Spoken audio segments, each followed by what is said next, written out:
So it seems like a lot of you guys have been having issues with the mansion robbery inside of Roblox Jailbreak. So today I'll be making an updated guide on how to rob the mansion in Jailbreak, so that way you guys could keep up to date with all of the best ways to rob it that I've found. As per usual, if you guys think I missed anything important, make sure to put it down below in the comments. And so if any new players are looking for some more information, they can find it down there. And yeah, one last thing, we are doing a free banana car giveaway at 17,000 subs. So if you're interested in that, make sure to subscribe and turn on post notifications, so that way it's pretty much physically impossible for you to miss it. But yeah, anyways, with that, let's go ahead and get straight into this. So first we're going to come over here to the Creator Shitty Gun Store because this is closest to the mansion. It doesn't really matter what guns you bring, I'll just go ahead and take a rifle, pistol, and shotgun, mostly just because they're the most helpful guns. I definitely recommend bringing a revolver or a pistol because those are the most helpful ones for dealing the most damage. And then in case you're lazy, you could bring a rifle as well because that's an automatic weapon. And now we're going to come over here to the mansion because, well, that's pretty much what this whole video is about. You would probably want to bring a force field launcher with you too because that will allow you to heal up. And chances are, if this is your first time doing the mansion robbery, then you will lose quite a bit of health, so it will be really helpful. But now once you're here at the mansion, you just go ahead and wait for it to open. If you want to do the mansion robbery though, you will need a mansion invite. As you guys can see here, it does say airdrop invite required. That does mean you have to do an airdrop, but honestly, it's not really that hard at all. I did upload a video a couple of days ago on how to do an airdrop glitch that basically allows you to get them extremely easily and also get a lot of money at the exact same time. And that should be appearing on your screen now. And if it didn't, then make sure to yell at me down below in the comments, so that way I actually remember next time I make one of these videos. And there it goes, the mansion is now open. Let's go ahead and get in here. Make sure not to jump in the elevator because if you do, you will pretty much instantly die. You also don't need a jetpack for this, so don't worry about that. Honestly, it's probably better not having a jetpack because that way there are less things on your screen, so that way you could actually pay attention to what you're doing. But anyways, a quick way to get through here is just hold the jump button and jump over these things because typically if you stand on them, they will kill you. But if you just go ahead and jump on them, then, well, yeah, it doesn't really do anything anymore. There isn't really anything important in here that you have to worry about. It's pretty much just decoration. A few Easter eggs in here, like the chicken from like 2018, I believe. And you also have a pistol here with yet another painting of the mansion. You have a couple of books on the wall, but honestly, they're not that important either. So yeah, I'm just gonna go ahead and jump on these, come over here to the main mansion area. And yeah, now we have a little bit of a cutscene. Honestly, this doesn't really matter. You don't have to worry about this at all. Nothing happens here. When the cutscene actually ends though, the CEO won't actually start attacking you until you actually shoot him. I'm not really too sure why they decided to do that, maybe because of lag or ping or something like that, but yeah.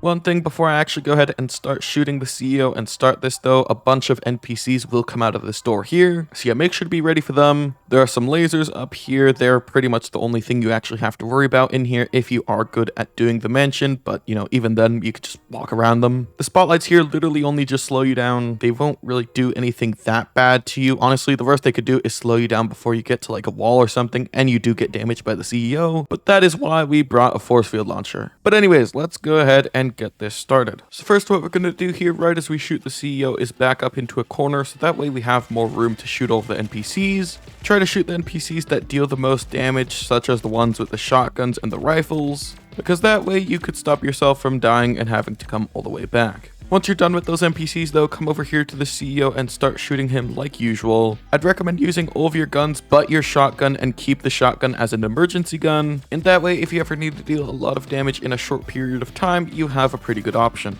Not to mention, but it's also really good if you need to quickly get the walls up to take cover. And speaking of the walls, whenever you shoot the CEO and you're behind one of those walls in the ground, they will pop up. And that will be incredibly helpful for taking cover and healing up if you need it. Like you guys are seeing here, make sure to always deal headshots so that way you could deal the most amount of damage in a short period of time. That's also another reason not to use the shotgun on the CEO, that does not allow headshots.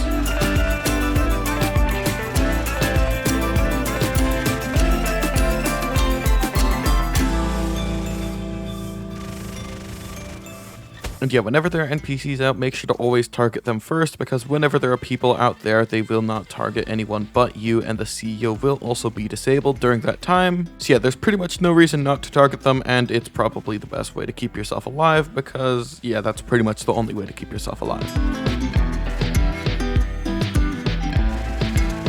And as you guys can see here, if the walls do get in your way, you could just hop up on top of them, but still make sure to be careful because the CEO could still zap you with his laser.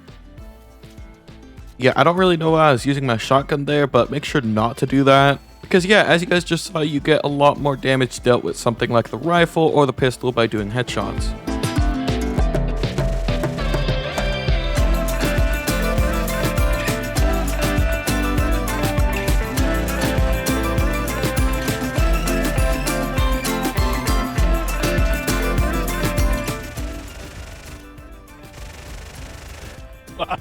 That sound effect the CEO makes is incredibly goofy when sped up. But yeah, as you guys just saw, whenever you get near the end of the boss fight and you deal quite a bit of damage in a short period of time, it will boost him back up. If you want to avoid that, you could go a little bit slower, but honestly, it's not really that worth it. See, how you deal with that is completely up to you. But yeah, here we are at the end. Honestly, nothing really that bad happens here, so you could just go ahead and start shooting him with a pistol.